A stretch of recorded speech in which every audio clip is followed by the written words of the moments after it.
उसको जो अंधभक्त लोग हैं उस आधार पे 2024 में बीजेपी कह रही है कि मेरी सरकार होगी। मध्य प्रदेश में बीजेपी की सरकार नहीं बनेगी, वहां पे बीजेपी सफा होने जा रहा है। से 21 राज्यों में बीजेपी नहीं है। डॉक्टर दुआ साहब, आने वाले 2024 इलेक्शन कैसे देखते हैं आप? देखिए, D7 आपका चैनल बहुत ही पॉपुलर है, काफ़ी दूर तक पहुंचता है, मैं धन्यवाद करूंगा। और मैं द कलाम न्यूज़ को भी धन्यवाद करूंगा। 2024 का चुनाव ये चुनाव नहीं, ये दंगल है। ऐसी दंगल जो कभी आपने नहीं देखा होगा।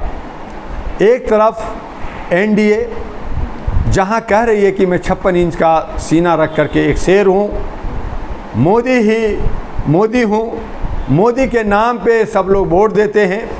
वो डरे हुए सहमे हुए 38 पार्टियों को ले करके गठबंधन बनाया। अभी भी वो गठबंधन है, डरे हैं, सहमे हैं। लेकिन जा करके उनके होम मिनिस्टर जा करके 4 दिन पहले खम्मम तेलंगाना में बोलते हैं, जहाँ पे 2-3 उनके एमएलए हैं, कि मैं यहाँ पे बीजेपी का सरकार बनाने जा रहा हूँ, मेरा बंदा सीएम बनेगा। मैं हैरान हूँ कि 20 से 21 राज्यों में बीजेपी नहीं है।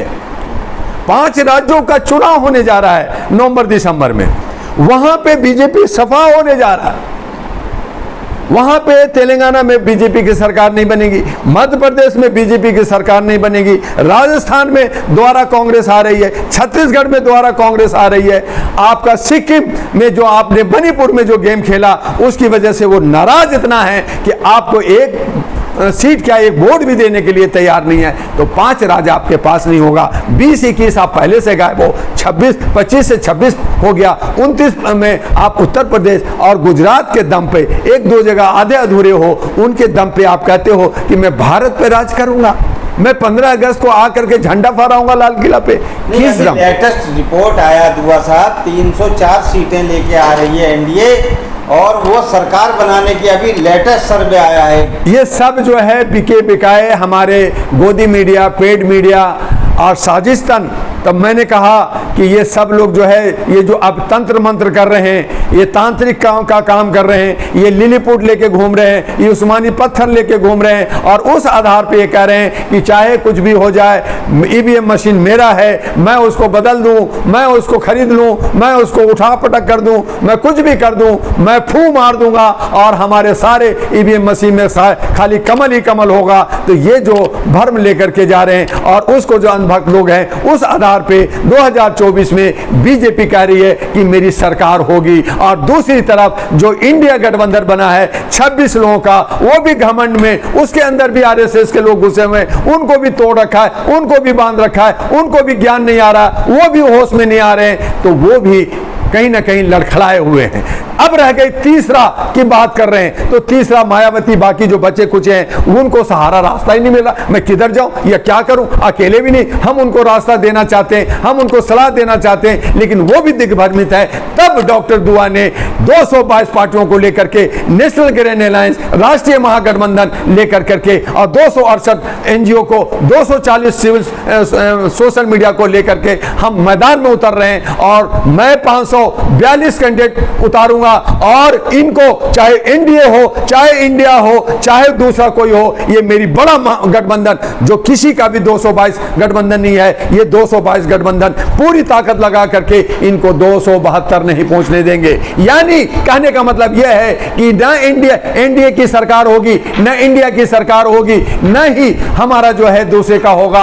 अगर सरकार बनेगी तो जो चंद 20-25 सीट लाएगा वो सरकार बनाएगी, चाहे कुछ भी कर लें। आज मैं आपके चैनल से ये भविष्यवाणी करता हूं, और मैं जनता से अपील करता हूं कि आप अपने क्षेत्र का जाने पढ़े लिखे लोगों को उठाइए। और अब जरूरत है कि हम 20-25 रिटायर्ड जज को, वकील को, हम जो है महिलाओं को और यूथ को, किसान को, सेना के लोगों को हम लोग उतारने जा रहे हैं। और उसके लिए हमने 100 के करीब लिस्ट बना लिया है, और धीरे धीरे बना रहे हैं। और आपसे अपील करना चाहते हैं कि जो अच्छे सच्चे नौजवान हैं वो आइए, एनडीए के साथ आइए, दुआ के साथ आइए, और और इन तमाम जो लुच्चे लफंगे लोग हैं जो देश को बर्बाद कर रहे हैं, हमारे लोकतंत्र को खत्म कर रहे हैं, हमारे संविधान को खत्म कर रहे हैं, उनको हरा करके 2024 में एक नया कीर्तिमान, एक नया इतिहास हम रचेंगे। और ये जो कुश्ती, ये जो लड़ाई आपको एक अजूबा लड़ाई दिखेगा और 2024 में किसी की एक की सरकार नहीं बनेगी।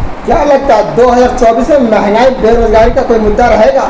कोई नहीं उठा रहे। अरे अचरज तो इस बात का है, सब जो है मंदिर मस्जिद तांत्रिक पूजा ये वो कर रहे। मैं महिलाओं को इतना छूट दे दूंगा और जो है रक्षाबंधन पे 200 रुपया सिलेंडर पे कम कर दूंगा, बिजली फ्री कर दूंगा। कोई नहीं कह रहा कि हम नौजवानों को रोजगार देंगे, कोई नहीं कह रहा महंगाई हम खत्म करेंगे, कोई नहीं कह रहा शिक्षा समानता के साथ लाएंगे। शिक्षा जो है आसमान छू रहा है, करोड़ों करोड़ों का गेम हो रहा है। गरीब को कहा कि तुम पढ़ेगा नहीं, तेरे पास पैसा नहीं है, तुम नहीं पढ़ो, तुम अनपढ़ गंवार रहो, तुम सिर्फ वोट दोगे और अमीर का बच्चा खाली पढ़ेगा। तो ये क्या ब्राह्मणवाद नहीं है? आप स्वास्थ्य में बड़े बड़े हॉस्पिटल में लाखों करोड़ों का फीस ले रहे हो, दवाइयां इतनी महंगी कर दी है कि गरीब की पहुंच वहां तक नहीं है। तो क्या होगा? गरीब मरेगा दवाई के बिना, गरीब मरेगा इलाज के बिना और अमीर अपना जो है बड़े बड़े करोड़ों रुपया लाखों रुपया खर्च करके देश विदेश में जाकर के इलाज करके वो बचेगा। तो इनका जो मंशा है कि 100 करोड़ आबादी को मैं खत्म कर दूंगा और बचा हुआ कुछ जो रहेंगे करोड़, उनके साथ हम राज करेंगे और ऐश करेंगे। ये कलयुग खत्म हो जाएगा, मैं अपना सतयुग लाऊंगा और उसमें मैं राजा रहूंगा। भाड़ में जाए लोकतंत्र, भाड़ में जाए जनता, ये इनकी मंशा है और ये मंशा को जनता नहीं समझ रही है। जिस दिन समझ जाएगी उस दिन इनको करारा जवाब मिलेगा। और अभी थोड़ा सा देर नहीं हुआ है, अभी हम लोग समझाने की कोशिश कर रहे हैं और अगर समझ में आ गई तो 2024 में एनडीए और इंडिया की सरकार नहीं होगी। इसमें प्रधानमंत्री कौन बनेगा? अगर मान लीजिए राहुल गांधी है और नीतीश कुमार है, मतलब देखिए अभी एक तारीख 31 और 1 को मुंबई में मीटिंग है। अच्छा, मैं भी मुझे ये खबर है, हो सकता है मैं एक दिन के लिए जाऊं 1 तारीख को मुंबई के। इंडिया से भी हमारी बात हो रही है, बाकी पार्टियों से भी बात हो रही है मेरी। मैं अभी किसी भी संगठन में, चूंकि ऑलरेडी मेरी रिलायंस है, मेरी ऑलरेडी पार्टी है, अलायंस हमारी है, तो बात चल रहा है वहाँ पे। अब बॉम्बे में क्या होता है कि अभी नीतीश कुमार नाराज हुए हैं 2 दिन पहले, उन्होंने कहा मैं संयोजक पद छोड़ता हूँ। इसका मतलब क्या? इसका मतलब ये होता है कि कहीं ना कहीं राहुल को संयोजक या प्राइम मिनिस्टर कैंडिडेट ये देख रहे हैं। ये अब 2 दिन में बात सामने आ जाएगी और जब राहुल होगा तो केजरीवाल कहेगा मैं क्यों नहीं, जब केजरीवाल होगा तो ममता कहेगी मैं क्यों नहीं, फिर नीतीश कुमार क्यों नहीं, फिर स्टेलिन क्यों नहीं। तो हाँ 7-8 प्राइम मिनिस्टर के कैंडिडेट हैं। तो ये नवंबर दिसंबर में इंडिया टूटेगी फूटेगी।